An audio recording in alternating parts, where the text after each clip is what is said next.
ازاي تبسط نفسك في راس البر باقل مجهود؟ يلا بينا.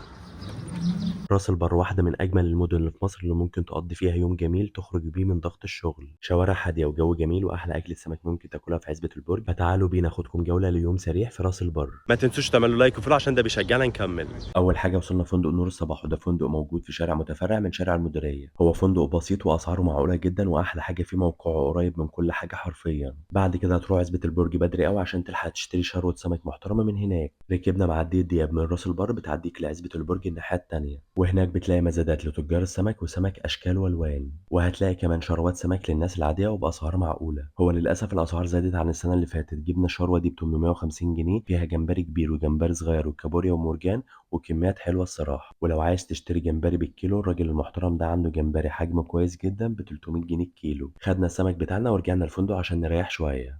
تعرف ايه عن راس البر يا عبد الله؟ الراحه النفسيه والجمال كله.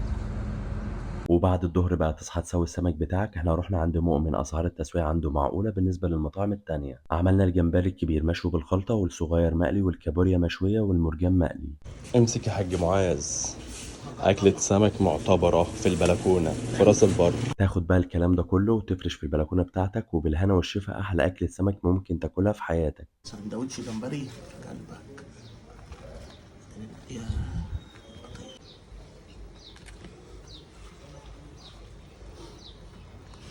أكلة سمك فاخر من الآخر. أكلة سمك معتبرة في راس البر.